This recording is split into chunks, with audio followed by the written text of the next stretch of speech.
Welcome. My name is Steve Holmes, and I have the privilege of serving the staff and faculty, the staff, I should say, the staff. I chair a board of a university. I got confused for a moment, faculty. But the staff and all of the people who are believers in Springfree Trampoline as the chief bouncing officer. And in that process, I get to host these things called jumping into conversation. But tonight I'm not. I'm not going to do that. I'm going to allow somebody else to do it for me. And there's a reason for that. And the reason for that is a conversation is when two people have the opportunity in an informal way to exchange ideas. And I think there will be no better person to do that tonight. Our host will be France Jacquot. And France has been with us for 2.5 years at Springfree. When she came, our whole mandate was see us, know us, choose us. And in the midst of this whole disruption, she's converted us into tell us and sell it. Tell it and sell it, to be able to communicate effectively when we couldn't otherwise get out there and see customers face to face. And so I'm really excited to allow France this opportunity to exchange ideas with a great friend of hers. And that is Sukhinder Singh Cassidy, who's written a new book called Choose Possibility.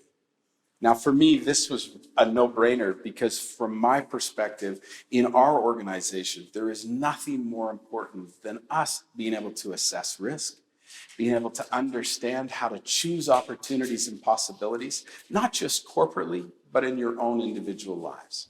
You know, I think one of the greatest things that usually happens out of these types of dilemmas that we're all faced with today is that entrepreneurs get formed, new ideas get created, new opportunities get developed.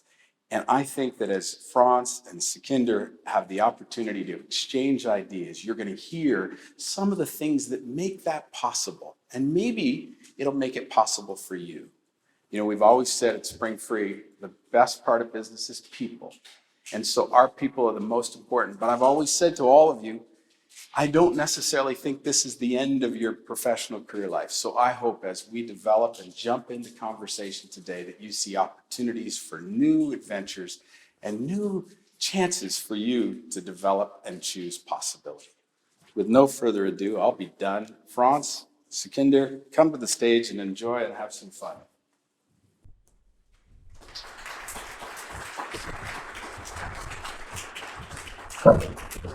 It's like, I'm going to fall off the stage before we start. Before we even start, come on. I can't tell you how happy I am that you are here to talk about this book. Choose possibility, take risks and thrive even when you fail. So I'm going to start off introducing a little bit about you, Sukhinder. And we go way back, 30 years or so. So I think this is France keeps insisting on saying 30 years. It's actually 29. Oh, you're younger than you think, but okay. And almost 30. And so, you know, after business school, which we had the good fortune to spend together, you know, you started your career at Merrill Lynch in New York. You spent a couple years in London, and then you really chose possibility by putting yourself in California and wanted to, scratch your entrepreneurial itch. And you've had a tremendous career. You've worked at Amazon. You've sold a company to Amazon. You've been a, top executive at Google. You've started your own businesses from scratch.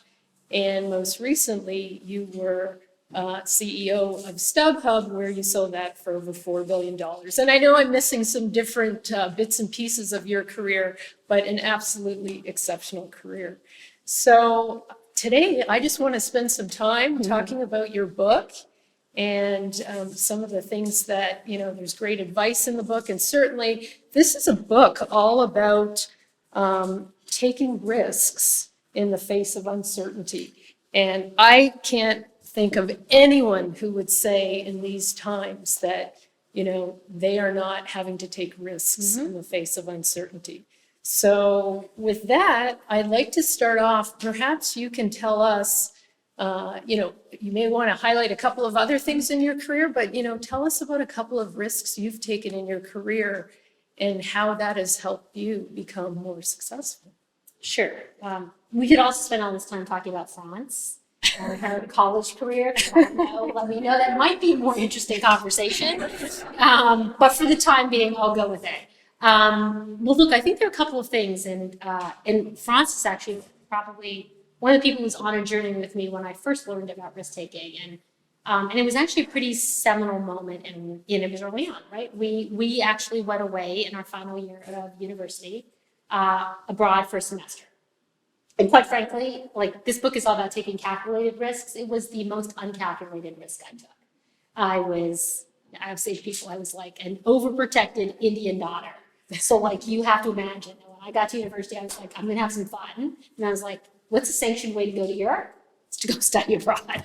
So I'm like, I'm going. And by the way, it was a great experience, but I thought nothing of the job search. I literally thought nothing about it. And I arrived back and we were in a very competitive undergraduate business program. And sure enough, all my best friends had actually found the jobs of their dream jobs. You remember this? I felt that too. I mean, I was in the same we came back, camp, right? And we had been having a bunch of fun, and like as I said, an uncalculated risk, and it had a repercussion, which is we both missed the recruiting season. Yeah. But of course, and this was a really seminal kind of lesson in risk taking for me. My seminal kind of point of view was I needed to get the same job my friends did, consulting or investment banking. Don't ask me why. It was like a copycat goal. I wanted to be as successful, as ambitious. And so I got a couple interviews, but I failed to get a job. And so I stayed in our small town in London, Ontario, Canada. And I worked for the same company I'd worked for the year before, selling hotel space, while my friends were off in Toronto and New York and like literally very glamorous jobs. And I said to myself, okay, well, I missed the recruiting season. I'm just going to recruit with the class underneath me. I will, not worry about my ego. I'm literally going to go to the job boards every day and I'm going to get in that recruiting cycle. So I recruited the whole next fall. All the interviews came and I still failed to land a job. And so I remember that period. It was very desolate. Like I really was like, why don't I fit? I do not understand why I can get these interviews with a McKinsey or a Goldman Sachs, but I cannot get the job. And so I ended up taking a job I wasn't that happy with, a job with a Canadian investment bank, not because there was anything wrong with the job, but just because I thought I should be able to get these global jobs. And at the time, two things happened that really informed my risk-taking point of view, and I promise I'll shut up after that. One is I applied for a job that was really reserved for MBAs. And it was a job at Claridge Investments, and I didn't know what private equity was. Private equity, this was a private equity firm owned by Canada's most powerful family, the Broadbents. It was up in Montreal. And so I applied to the job board, expecting no response, and then lo and behold, I got a call. And they invited me to come up to Montreal for an interview. So I went to Montreal, and I interviewed, and they invited me back. And then I entered a hyper-competitive process of case studies and so on with a bunch of MBAs. And I failed to get the job. But that singular risk was actually paid in complete dividends. Because failing at something really ambitious, I was like, I wasn't even qualified for that job, but they took me seriously, was all like, it actually gave me confidence, despite the fact that I failed. It just kept me in the game, and it kept me keeping on choosing, if that makes sense. And then I went through the period, I accepted this job in Toronto, and I got a friend of mine had done his own job search on Wall Street at Merrill Lynch, which didn't come to Canada. And he said, send me your resume. And they sent me a letter. It was like, if you're ever in New York, we'd be happy to give you a 15-minute informational interview. And so I showed the letter to my dad, and my dad's like, well, buy a ticket to New York, buy a train ticket. I'm like, what are you talking about? Like, Dad, this is a faux letter, what we would typically call a fuck off and die letter. Excuse me. And my father's like, but if they offered you, just take a train trip. So I literally said, I'm going to be in New York on this day. And I went down, and my 15-minute interview turned into a 3-hour interview. And that 3-hour interview turned into bypassing all of the elite Ivy League recruiting and going to Super Saturday. And I got my job. And I got my job a year later on my birthday. Merrill Lynch called me up and invited me to work in New York City. And so, what was that lesson? The lesson was multiple. Number one, even the most uncalculated risks can still work out if you're willing to keep choosing. Like the whole hypothesis of the book is very simple. If you want to choose once, don't bother. Like the process of risk taking is one that unfolds over many choices, right? And so even though it's the sloppiest of all lessons, and I hope nobody goes through it, there's still hope in as long as you're willing to keep choosing and stay in the game, right? And so that was probably one of the most rewarding episodes of my career, like both the choice that failed to work out and ultimately the choice that did. And I couldn't have predicted if it was choice 1 or choice 100. right? And obviously through that process, I became a smarter risk taker, right? And at the end, it was still serendipity, but it was the process of continually making choices. So that is like one of the seminal experiences. And yes, I've made others. I clearly, I moved to California when I was 27, and I kind of quit my job in London and kind of decided I want to be an entrepreneur. I didn't know how. So that was a seminal choice. But there have been choices that failed and choices that have succeeded. But I think it's the practice of choosing possibility repeatedly, which is where the yield is. And I see so many people who want to take a risk once and expect it to work out. I'm like, unfortunately, that's not the way risk and reward works. It just simply does not. And I think that's one of the big you myths. call in your book the myth of the single choice, Yes, this right? belief that we have to choose perfectly and mightily, right? I mean, I'm sure many of you faced it, like the pressure of a single choice, like single choice. And then many people just don't choose because the pressure is so great to make this perfect choice. And outside in, we celebrate everybody else's careers as these epic risk takers, right? Like look at Elon Musk going to, we all know Elon Musk, a Canadian, but I mean, he's not on risk one. He's on risk, what, 100,000? Like, I mean, he is an exceptional choice maker. He's had practice. And so, one, like the biggest one is the only one we celebrate, but he's in a practice. Yeah. So in a way, if you think about it, you're debunking some of these myths, no pain, no gain, risk reward, that kind of thing. I mean, this book really turns it on its head. Yeah. Well, I mean, I think the myths about risk taking that trap people are what I wanted to debunk, because I think people have this like aura and this mystery around people who they perceive as risk takers, and that those myths tend to reinforce that risk taking is not for everybody, and I think that's simply not true. Yeah, and I mean, this really, I think, translates. It's you've written this book primarily for business, but you can think about that anywhere in your in your life, whether that's your personal or whatnot. It's really about kind of building those muscles. Yeah, for sure. I mean, I remember when I was selling the book, and it got sold pre-COVID, actually, not in COVID, though it's ironic that I wrote it during COVID, and hopefully, while we're still in during COVID, hopefully it has some relevant lessons. But I remember when we were selling the book, we were talking to sort of self-help publishers and business publishers, and they literally, the book could have gone both ways. And I was like, unfortunately, all my experience with this topic is through the lens of business. I don't know if that means I'm like a single track person or what. So I hope people translate to the personal lens, because I think there are lessons. I happen to write it through the lens of business because I have a lot more to say. Yeah, that makes sense. Let's talk about fear for a second. We I think a lot of times fear stops us from doing things. There's that inertia of wherever you're sitting, in business, and it's like, oh gosh, I don't want to do that. I don't want to fail. And in your book, you have this model, and it's really around, fear of missing out versus fear of failure. Yeah.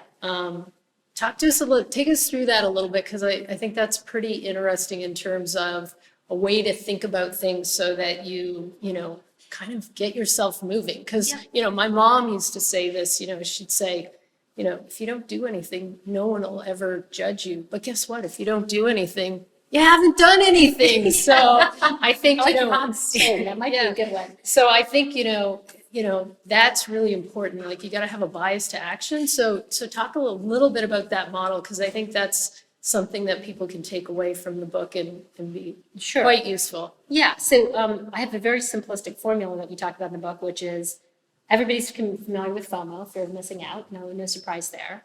And people are also familiar with fear of failure, right? So we act when our FOMO is greater than our fear of failure, right? And we fail to act when our fear of failure is greater than our FOMO. So that's a fairly, so if you want to get into action, your FOMO has to be greater than your fear of failure. Okay, that's somewhat obvious, even if it's in a formula. What isn't obvious is the conventional wisdom is, if you want to act, you better ramp your FOMO, visualize the positive, you can do all the visualizing the positive you want. But if your fear of failure is still greater than that visualization, you still won't act. Right. So I think the real issue for folks is not how do you get excited, it's how you conquer your fear of failure. And nobody ever conquers it.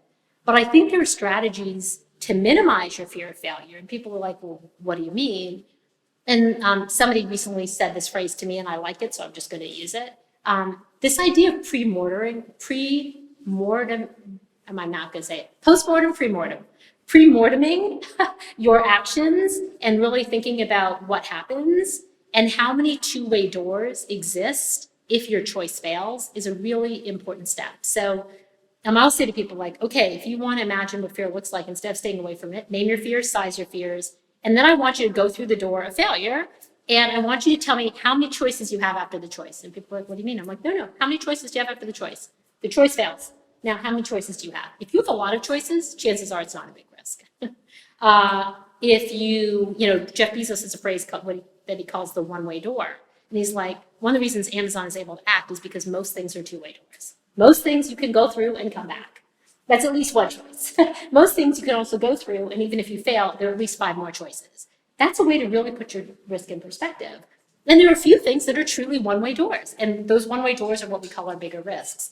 But most people go through life not making any choice or a big choice. And I'm like, well, I think the way we act and get into motion and kind of get on this path of choosing possibilities, like start making little choices. And when you hit a stumbling block, like literally do the pre-mortem, and look at every kind of failure consequence and how many choices you've left. And the reality is if you have a lot of choices left, chances are it's not a big risk.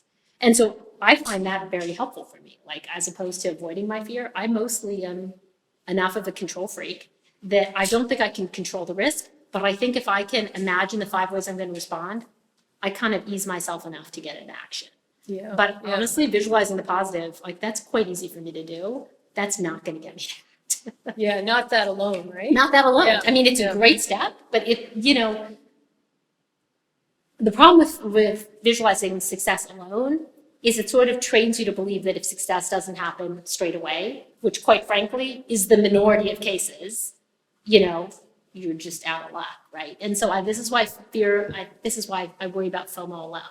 Because if it doesn't turn out as awesome as you expect, then you might not make the next choice. And I'm like, well, it's probably 5 or 10 or 15 or 100 or 200 choices to the reward. So please don't think that, you can only visualize the positive. Yeah, and I think, and you've worked at lots of different companies. There's probably some culture things, we talk about, we want to take risks, you want to have some failures, you want to learn from those. I would imagine there's probably things to look for in a culture, if that's what your interest is, to make sure you feel safe when you take those risks, right? I mean, making sure that failure is, looked at as a way of learning as opposed to finger pointing. Yeah, I mean, it's interesting. And have you seen that, is it more so in entrepreneurial companies? I mean, you've started companies from scratch, you've worked at really large companies. Is there a cultural piece that if you're trying to, build your career, what should you be looking for to make sure that you can flex that muscle in a safe way? Yeah, it's interesting because at the macro level, right, companies iterate, they pivot. But if you think about who really wants to celebrate failure at an ego level, the answer is even in tech companies. I think there are a lot of people who worry about looking perfect. Yep. So it's interesting because we live in a world right now where safety at work, inclusiveness at work, they're big topics, right? And I say to people, if you're looking for an environment where it's safe to take risks, yes, you can say, we celebrate failure. I think people celebrate failure when it comes to products, and not products that are meant to be unsafe, but I mean, product iteration, product invention, trying new things. But I would say that very few companies really celebrate failure of individuals as they say they do. So I think that one of the things you want to look for, and I think this is really important, is I like companies that celebrate and leaders that share their own imperfections. Because I think that what people want to do in smaller settings, like smaller than a company, is a team. In your team, what do you want to see? I think for you to feel safe in your team, because that's probably the subunit you care about, it's about who's comfortable looking imperfect. And I mean, does the boss look imperfect? Does the boss forget about the boss validating everybody else's failures? How about the boss validating their own failures? How about the boss, identifying that they don't know if something's great? How about the boss showing vulnerability? We often as leaders tell other people what to do. You should feel free to take risks. But I think what people really value is what they see practiced in the people who have power. Does that make sense? Look, that makes 100% sense. I remember this was probably, 10 years ago in my career. I remember sitting in a room and my boss saying, oh my God, you guys, what are we going to do? And I thought, you know what? That was powerful. That got was. us in the room thinking about, you know, we're a team here and you can't know all the answers. I mean, the world changes so fast that, you know, if you think you know it all, that's a pretty scary spot to sit in. And so the idea of vulnerability, It's huge. I think that's really important in that culture. But you said one other thing that's equally important. Like, we think that safety comes in big actions. Like our value system is we celebrate failure, right? Okay, yeah, whatever. The reality is people are looking for micro signals. Do you know what I mean? Like, we emulate what we see. So the fact that your boss said in a meeting that's privately, what are we going to do? In some ways, is far more powerful than standing up on a stage and telling the entire employee base to take risks, right? Yeah. Or tell them what to do. Or tell them what to He or do. she may not know, right? Yeah, exactly. So I think the micro actions count far more than people realize. And I think that it's been a big learning for me as a leader, because while it's powerful to storytell in large numbers, what people talk about in the hallways and remember and practice is what they see, you know, in small settings. And like these little things stick with them. Look at the example you gave me. Was it one from like an employee all hands? It was a boss meeting for. It was years yeah. ago. And I mean, certainly, you know, I've tried to put myself in that situation too, because I really do feel like you've got to, you know, you've always got to be looking both inside and outside, and things change so quickly. Yeah. It's okay to say we don't know everything. Right. And it's So- okay as a leader to take lots of little ego risks. And again, not just financially, like ego risk is almost the scariest risk that people take. When people don't act at work, it's rarely because their paycheck's going to get cut and they're looking at financial risk. When they don't take a micro risk, it's because our ego risk is just like right in the way. What if I look stupid? What if like somebody doesn't validate, you know, the choice I just made or the thing I spoke up about? It's all ego risk. Yeah, absolutely. I want to change gears a little bit and, you know, talk about betting on yourself and, you know, the self-expression sandwich that you've got in your book. And the way I read that, it's sort of about marrying your values and your passions with what you want to do, and then kind of enveloping that in the people around you. And so I know you yourself have had, you know, a lot of mentors, and I know, you know, from way back when, I remember you talking about your dad, and that was a big influence on you. You know, why don't you tell us a little bit about kind of betting on yourself and some of the people that have surrounded you and the importance of that in business? Sure. Well, you know, as I said, the book is largely about taking calculated risks. And so the irony is sometimes we think it's all about us. It's rarely all about us. And then like our execution, often risk has a bunch of components that are not just about how we act.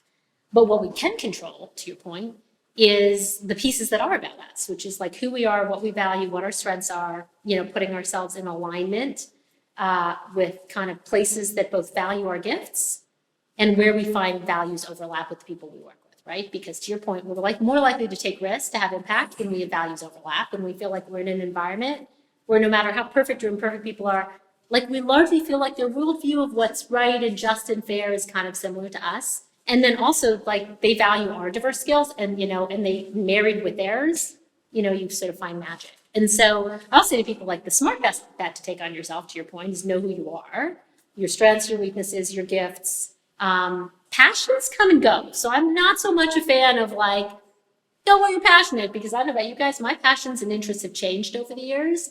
And my passion about work is often more influenced by who I'm working with than the topic, because the topic could be, by the way, I've worked in everything from fashion, which I love, to ticketing and live events, which I love, to financial services and advertising, which I don't particularly love. But if I were to rate those experiences, they've all been dictated by the who, not the what, right? And so I think what we can do is put ourselves in congruence with people who complement us and who share our values. And those are the bets worth making on yourself and in what to judge in your environment. Yeah. So can you tell us a little bit about When I made those choices? Yeah. Yeah, I mean, look, I would say my successes have largely come from making choices that were congruent with my values and where who I was kind of not just accepted, but like embraced. And then, you know, this sounds like my career's been nothing but success and nothing could be further from the truth. There's lots of examples of failure in the book. But one of my more notable failures is when I first got to Silicon Valley. I chose an interactive television company. I just moved from London, where I worked for a division of News Corp. It was a television company, very glamorous. So I got to Silicon Valley. I was like, I'm gonna work in TV again, interactive TV, 1997. No, 1997, yeah. And my very first job, my second day on the job, my boss turned to me and said, like, you're scaring the secretaries. And I'm like, what could I have possibly done to scare the secretaries? Like, I have literally walked to the bathroom and back a few times. And to be fair, this is like Silicon Valley, the ultimate meritocracy. That's the signal I get from my boss. I just come from investment banking and a television company, both of which were very aggressive, male-dominated environments, which, like, all I saw was that every time they were encouraging me to do more, giving me more responsibility. Nobody was ever telling me I was too aggressive. I clearly ended up in aggressive environments that suited my personality. And so I chose, I would say I didn't even think about the who in that decision. I was all focused on the what. I'm going to get to Silicon Valley. I'm going to choose this great company. I think I paid very little attention to the who. And within 6 months, I quit the job because my boss and I were just completely at odds. He kept telling me that I remember him saying, you're the rookie on the team that need to be coached. And I was like, no offense. Like, I see this male who's like a buddy of yours who exhibits lots of volatile behavior and kind of condone it and are always like catering to him. And mostly nobody's ever told me I need to be coached. Like, I've had 6 years being promoted. I'm like, I didn't accept that judgment. Right. And I quit. And one other time in my career, I felt like I made a values mismatched judgment. And once again, 2 jobs where I like rolled out of there after 6 months and it was completely unsatisfying. Yeah, and maybe tell us the story about like when you found your who, or maybe it's not even a story, but like I've found that there's been a few who's Yes. in my career, and what is, the best thing about those who's is you can be vulnerable, you can be yourself, you can kind of go to them, and those relationships have lasted years and years, and over time they really do become your tribe. Yes. And your support system, the net of support that you need. Well, yeah, I think if I were to give that example, so I've been in the Valley for 6 months. The job is not working out. I'm a highly emotional person. I'm crying at work every day. Like, God forbid people had to deal with me then. And I'm miserable. And I really think maybe I'm not suited to Silicon Valley. Like, I was hired, my job was called biz dev, which is really partnerships and sales, and I wasn't getting to do that job. I got menial tasks. So I thought about leaving, and a recruiter called me, a technical recruiter, and said, hey, do you want to be a product manager, which in the world of technology, somebody works with the engineers and designs features. Okay, I have no technology coding background, none of that. He calls me, he's like, do you want an area to be a product manager with this company called Junglee? Their tagline is the internet is the database. And I was like, the internet is the database. What does that mean? This does not sound like my, but I was desperate. So I took the interview, and it was with 4 Indian computer science PhDs from Stanford. And from like minute 4 or 5 in the interview, one in particular who became my mentor, a guy named Venki, was just like talking to me about the business. And they were so smart and so candorous. I was like, this could be my tribe. Like, these guys are just like, I'm going to learn a ton. And they're just straight shooters. Like again, think about the tagline, no marketing there. I mean, it's the opposite of sexy. Like I said, I didn't know what it meant. But these people are authentic. They're clearly really smart. And they're like, you should come be a product manager. I'm like, I know nothing about being a product manager. They're like, no, go ahead. Like, you should. And so I take the job. And day 2 of my job, the company had to deal with Yahoo to offer job services. Just to think about, they're taking the internet, they're scraping all these different sites, and they're doing job site. They're creating a job site for Yahoo. And they're like, hey, we have this new idea to do this in shopping. We need to scrape all the prices from all the internet retailers and put them on one site so you can compare the price of books or DVDs or whatever. And we just sold Yahoo the service. I was like, okay. They're like, so it's day 2 on the job, but we don't need you as a product manager. We need you as a biz dev manager. And can you just get on the phone and start calling retailers and convince them to partner with us? So I go back to being a biz dev manager for the sexier part of the business, which is e-commerce, which is not the job I took. Forget telling me to like rein myself in. They're like, can you just get on the phone and go? 6 months later, the company was bought by Amazon because Amazon was one of the companies I called. And Amazon, Jeff Bezos in 1998 has the vision to create Amazon Wonder. marketplace. And he looks at this technology, and while all of his, leaders at Amazon are like fighting to who gets to be the GM of like home and garden or like, toys. But he buys a 60-person company for $200 million. I go to Amazon and I start working on the first deals to sign up retailers to be on the first generation of Amazon Marketplace. So that story is like an incredible story about really like the opportunity that Venki gave me. Like he gave me that opportunity. Right. Quiet, smart. So like I've been in touch with Venki. He's funded all my companies. I'm now an advisor to his investment firm.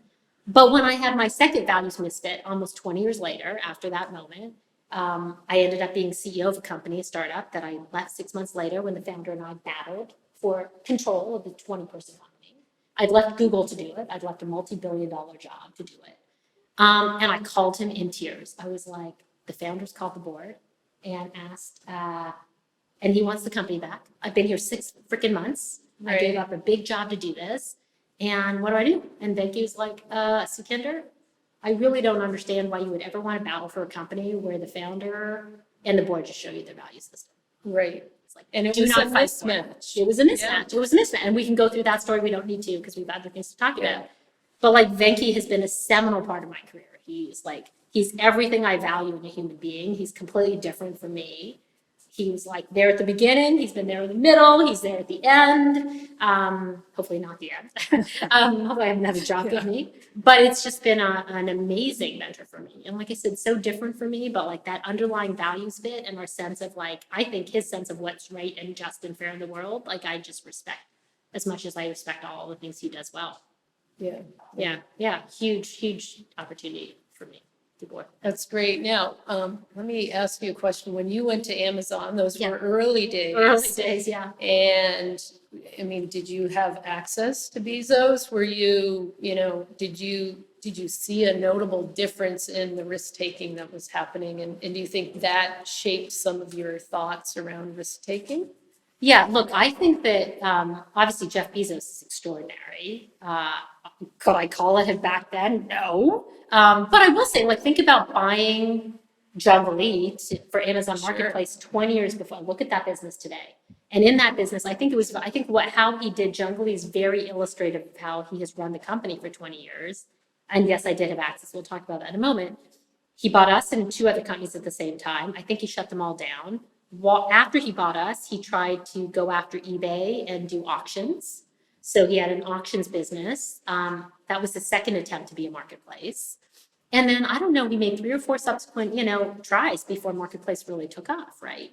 And so I think it is illustrative of how many at-bats he was willing to take to see that vision through. And I think it's a complete example of risk-taking. So, but in those early days, I mean, it was 1,000 people. And so everybody worked in the warehouse. We all had shifts in the warehouse, including overnight shifts to like ship books. And because I was working on Marketplace, which was this early business, yeah, I mean, we were in one building. And so I went up to his office. We tried to sell a bunch of big toy retailers on being on the Amazon platform together. So I got to be on the phone with him and try and make that sale. So yeah, he was still, but very accessible. And obviously he is like a larger than life presence now, but like very goofy, very like, energetic. Yeah. All of those things. Oh, that's great. That's great. I'm going to turn to, and you can see my book. It's got lots of I'm impressed. notes and earmarks and different things.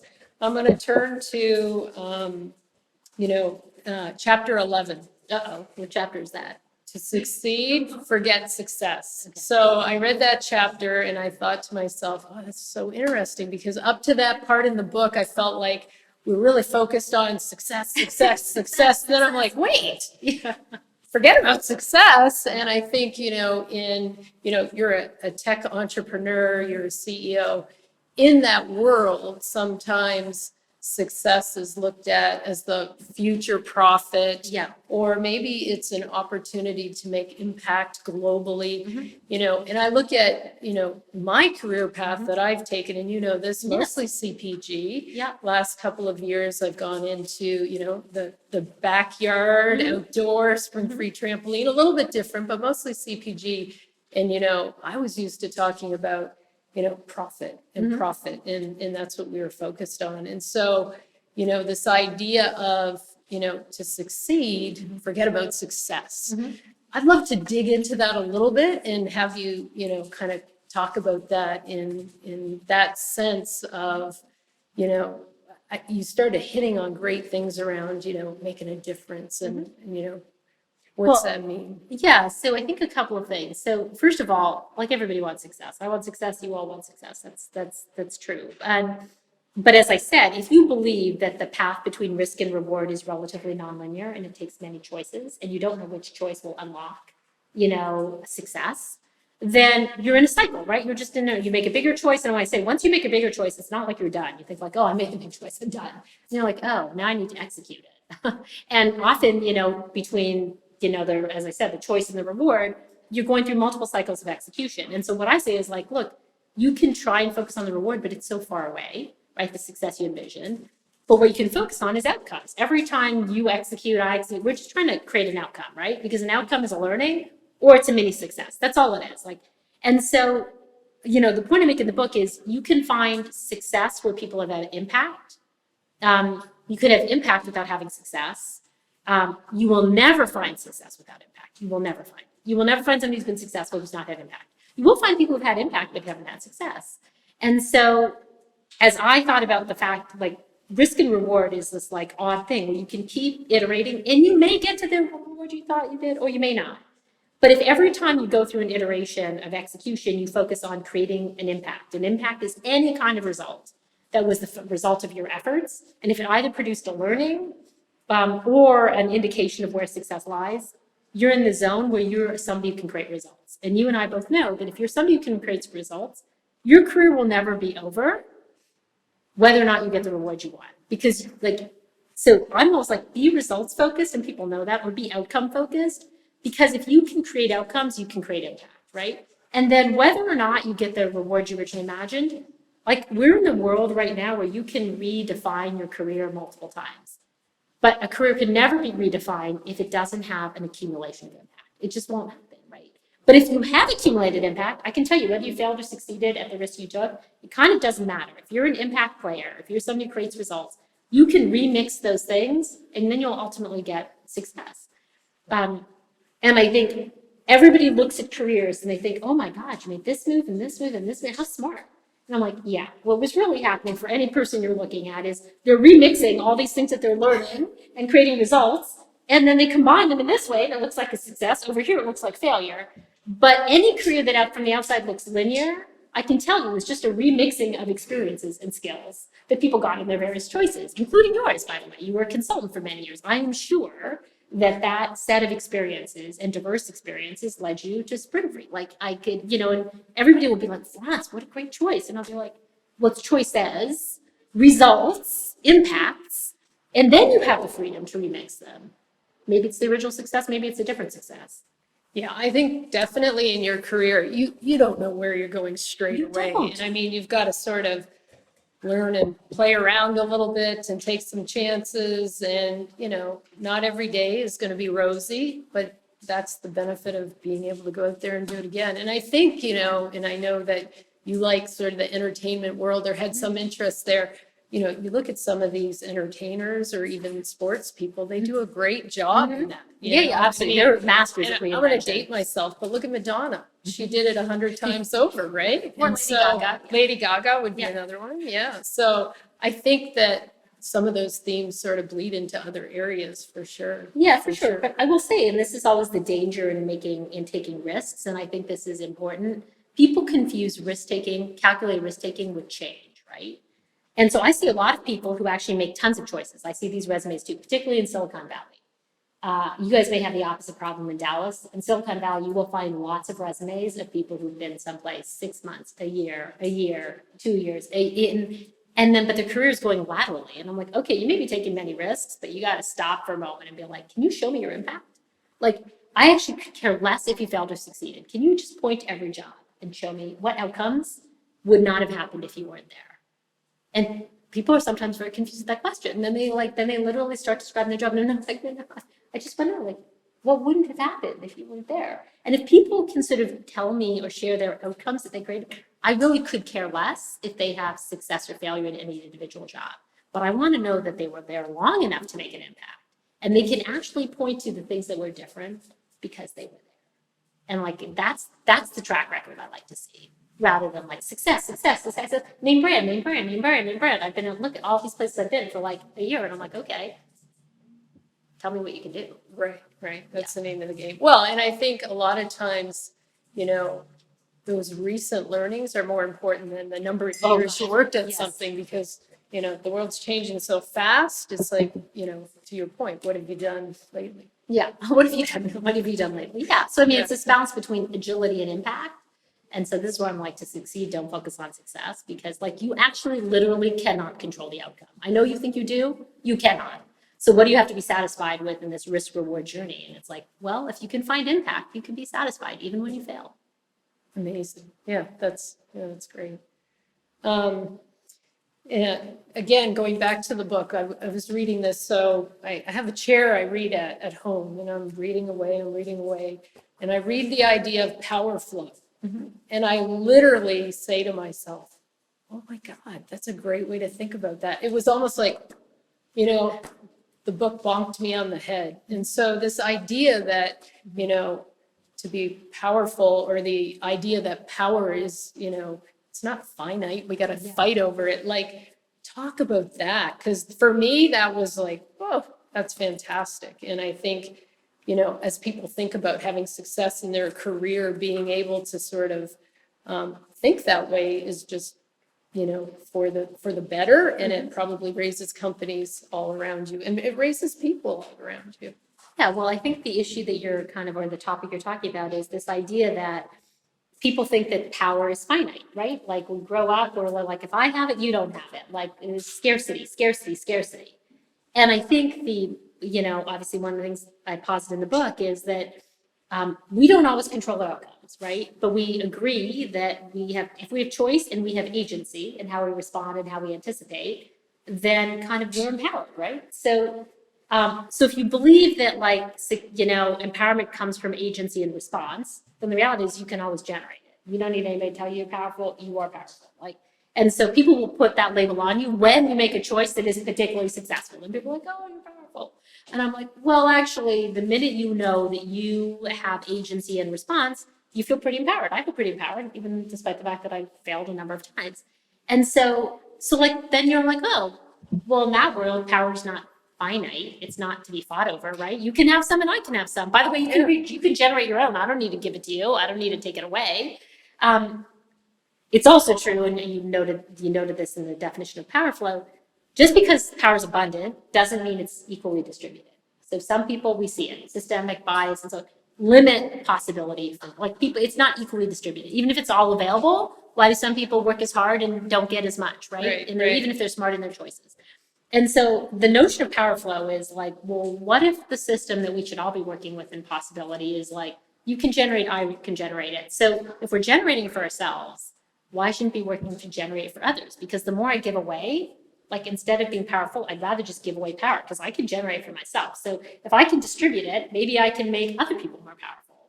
And by the way, if I make other people more powerful, like, you know, like I can just keep generating it for myself and keep distributing it. So if you think about life as like, and our job as leaders is being like a energy center, and like it's all solar energy, then you'd be like, oh, okay, it all distributes, it all regenerates, it all distributes. So what's your job? Your job is to be a power distributor. Like, it's like you're not going to become less powerful. You're just going to keep generating over here, and then you can start giving it away. You know, and I don't mean giving it away in charity. I mean like expand possibility for others. Like, yes, it's totally okay to want to be successful yourself, but if you know you can always generate possibility, and for other people possibility seems finite, generate more for everybody. Like, so I think that truly powerful people, and we talked about this, the other kind of big mentor in my life was my father. And I would say like his gift was, and I know we all know people who do this, like you could be sitting with him in a room, and we all know people like this where like, they just by like, when you're with them, they lift you up. They make you feel like they make you feel like you matter. Like, you know, like they're just like the source of energy. And my father was a doctor, but like he was just this abundant source of energy for everybody who was around him. But he was easily the most powerful person, like easily. Like people would just like, they just wanted to, you know, be with him because it was like being with a light bulb who made you feel great about yourself, not about him, about yourself.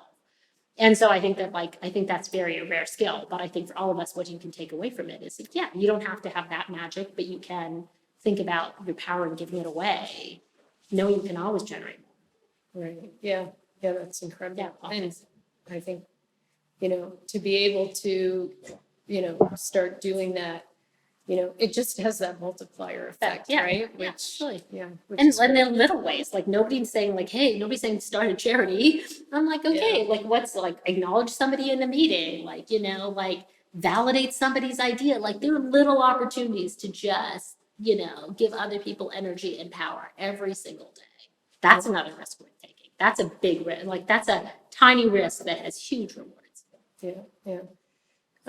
Do you think that you can have it all? And I asked this because I remember having coffee with you, oh gosh, it was probably 10, 15 years ago. And you were telling me, you were at the time, I think you had finished Google, but we were talking about your time at Google. Yep. And you were saying, oh yeah, I've, traveled with my nanny and my baby. And I remember thinking in that conversation over that coffee, like, wow, that's incredible. Like, you seem to be able to have it all. But I think about times today, right? It's like, here we are in, we've all had a rough 18 months. There's been lots of uncertainty. People are juggling, families, kids, work, all this stuff's going on. It hasn't been easy, right? Yeah. Mental health's been an issue. Is there even any more an idea that you can have it all? Or are we kind of balancing our lives and can you have it all? Yeah, I mean, I think this idea that you can have it all is ridiculous. And I think this is really important. Like, some of us have the privilege of having resources and support. Like, that's not the same as having it all because, it's having choice. And like my career's only been possible because I have resources, I have support, and I have a husband who I negotiate with, all three. So I don't think you can have it all. I think that somebody is always getting the short end of the stick in our lives, particularly as mothers, fathers too, but particularly as mothers. So I think we're just always working with guilt. I think we're trying to load balance, I'd say, across a lifetime, not a day or a month. Because I feel, I don't know about you, I feel guilty all the time. Oh, I feel like I can never do right. anything So somebody's like, you have it all. And I'm like, and I'd say what I have is a lot of gratitude. I have a lot of gratitude. But I don't think that's the same as having it all. And I think that's another myth. Oh, you can have it all. I think somebody is always getting the short end of the stick. But I do think that, I feel very grateful to have choices and to have a supportive husband, but it's not the same as having it all. Yeah, not at all. I don't think it's possible. Yeah, I'm with you. I think it's really tough and you sort of, again, you're going to have times you're busier. Yeah, exactly. You're cycling, right? And as you're cycling, like I said, somebody's getting the short end of the stick. Yeah, yeah. As you've looked at your career, and written this book about choosing possibilities, it seems to come out at just exactly the right time where we're all kind of trying to understand what's going on in this time of uncertainty. What's next for you? What's your next possibility? You've just finished at StubHub. You've written this great book. Are you putting it into practice? Yeah, we're having my problem is the opposite. As I said, my husband thinks I suffer from too much possibility. He was literally shaking his head. He's like, stop looking at 5 things at once. Like, something's out, something's in. You're excited about this, then you're not excited about this. So, I am. I mean, literally, I wrote the book because I think that there are practices that are helpful. So for me, I'm always pipelining. I mean, it sometimes drives me crazy. So yes, I am trying to choose my next possibility. I think it will be as a leader and a CEO again. But I'm looking at kind of a couple different career options. And yeah, I am in pipelining in mode myself. So if you want to read the book, I'm in risk taking for discovery. I take a lot of risks to discover what's possible. I want to do it all at once. So I just have enough data points to make a good decision, not a perfect decision, but a good decision. So I'm in the midst right now of gathering data points about what's possible for myself, trying to make a decision. Well, that's great. Obviously, you've got lots of good ideas and frameworks, and that'll be exciting. And a lot of you is in this book. You know, I know you, and so as I was reading this, it just felt so authentically Sukhinder to me. And you know, some of those older stories, I'm like, I remember that. That's so cool. You know, are there other books in you that are going to come out? Or you know, is this a first of many? You know, why did you feel like you had to write the book? I mean, you know, yeah. I don't know if there are any more coming out. Obviously, I want to write this book because I really do believe that people tell you to have this growth mindset. People are like, have a growth mindset, failed often, you know, celebrate failure. And I'm like, okay, I think people like understand that intellectually, but like in practice, what are the tips and the trick that actually can get people into motion? So I want to write that book because I feel like people ask me all the time, and they cast over my career this image that is like untrue, right? Do you know what I mean? So that's why you're like, let me just show you the nitty gritty, and I'm like, you'll understand it. Like if it's that way for me, like imagine what it is for everybody else. Because like, and maybe I have the benefit of having seen some of the underbelly of that, right? For other people who people would consider successful. So I want to write the book because I just think there's so many myths that keep people from exploring their own full potential and just exercising choice. And is there another book? I don't think so. I guess you can never say never. I should never say never. This was unique for me because I had sold the book. Ironically, people will say like, okay, nobody's crying for me, nor should you. But as StubHub was selling, I was quite disappointed because I really wanted to go acquire other companies. And through an activist at eBay, which was the owner of StubHub, it became apparent that we weren't going to get to roll up the category that we were going to be rolled up. So while that was a very good outcome for the company, I was disappointed because a possibility I had chosen was about to end, like very shortly. I was like, wow, I've been at this company 2 years. I want to run this company for 10 years. Now I have to sell it, and likely I'm out of a job. And so when I wrote the book, when I had the idea to write the book, I'd had it for 9 or 10 years. I was flying to Europe to tell our team that we were going to get acquired by the largest international competitor in ticketing, a company called Viagogo. So for our international team, that was pretty heartbreaking.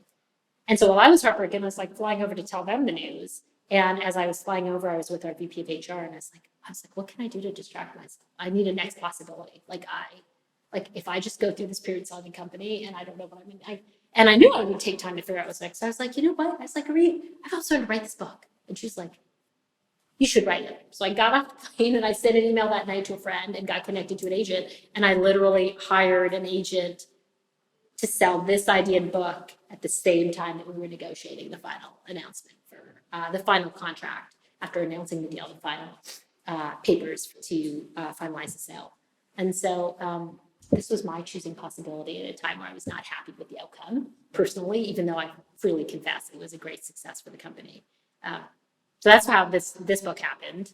But it was a unique time because I knew I was going to have a period in which I could write. I didn't obviously foresee COVID, but I was like, I'm going to be unemployed. What can I do that's productive, that I feel like is impactful now that I'm about to give up this thing that I really love, actually? Yeah. And were you literally, before you wrote the book, in your mind, were you thinking, I'm going to choose my next possibility? Or did that idea or that title come up later? Like, is that how you've sort of lived your life? It seems like you've lived your life and your career this way. Yeah, well, actually, hashtag choose possibility was a term I coined in 2015 when I wrote an open letter on a tech platform called WeCode, which is a big tech newsletter about women and bias and discrimination in Silicon Valley.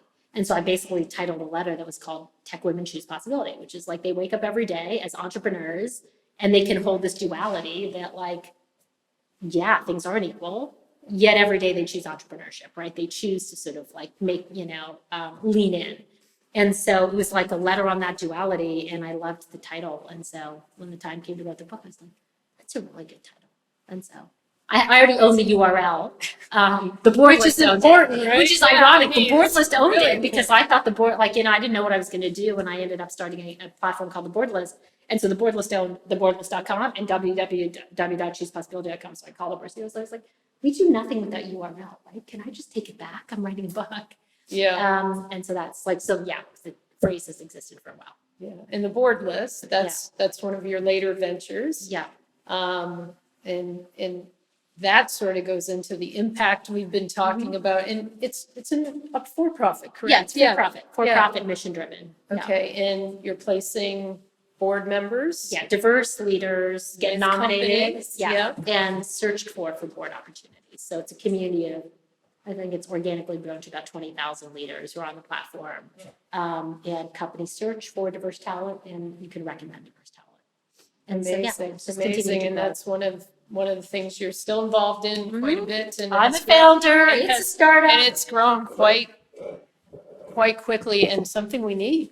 Yeah, I mean, I mean, it seems gosh. quick, but on the other hand, I guess we started the board list in 2015. So we're going on year 6, but we're just getting started. That's true. Like, we just took in seed funding for the first time. It's got a full-time team. I'm not full-time on it, but yeah, it's a startup. Incredible, incredible. Well, I want to leave a few minutes if there's any questions.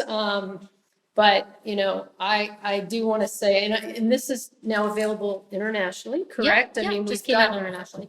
and so that's China, Australia, New Zealand, Europe, England, pretty everywhere. much Yeah, everywhere. anywhere. globally. Yeah. Which is phenomenal. I want to say that, I've enjoyed reading this. I think there's a lot of great stuff. And certainly, I think, risk taking, we need to think it through all the time. And smart risk taking is so important right now. So this, high recommendation. Well, you and I clearly think- tabbed it all. I So I'm tabbed it, impressed that like, you even you read the know. book, as I said. But You're impressed. I read the book. It was a great I book. keep saying that to people. I was like, I'm not impressed you read the book.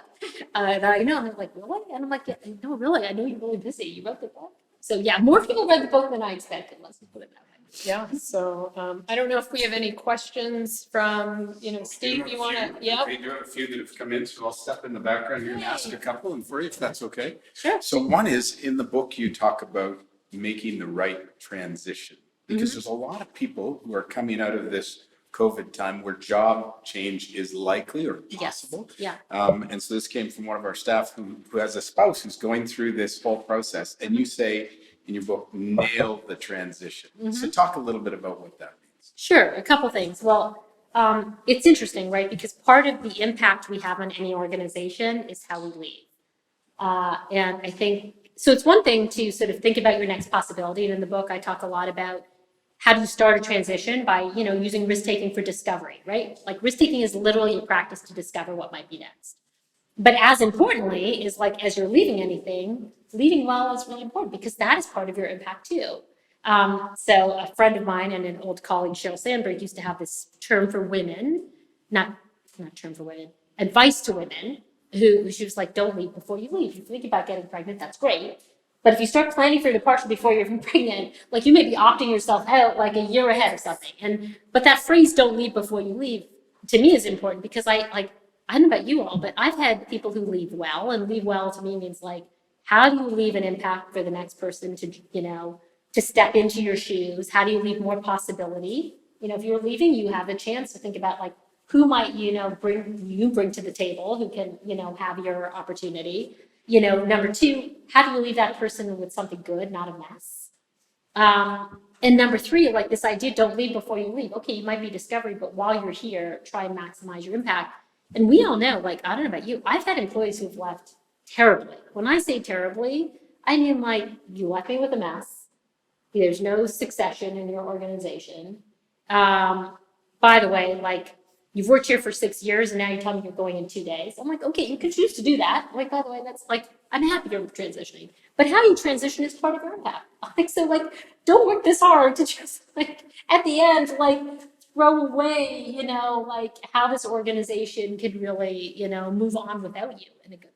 So when I say nail the transition, it's like, yes, make it finite. By the way, lingering is another form of actually terrible impact because there are people who like want to rush out the door and the others are like, yeah, I'm not really having that much fun, but I need to find a new job and it's going to take me 2 years. So like, I'm just going to coast in this job. I'm like, okay, the long lingerers, also not great.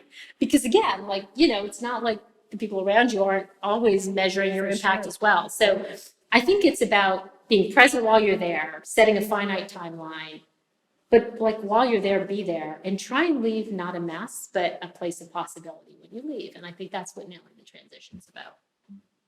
One last question before we do run out of time, because Sure. I want to be respectful of the 1 hour. The question was asked, you use the term, success, or Yeah. then as Franz talked about in chapter 11, hey, forget success. Yes, yeah. So you move that into impact. The question came across, which is, as you evaluate your next choose possibility, Yeah. what is the impact you'd like to leave? The way I would think about it is a couple. So I wake up every day believing part of my impact is creating products that empower, delight people. So I know that lens is on any CEO choice I make. And number two, I actually really love leadership. I don't like all aspects of leadership, but one of the most rewarding things in my career is I have gotten to work with really smart and awesome people. And I like to feel like maybe if I accelerate, I don't think I'm the difference between success and failure for people, but if I accelerated your path a little bit while we were on it together, I feel really good about that.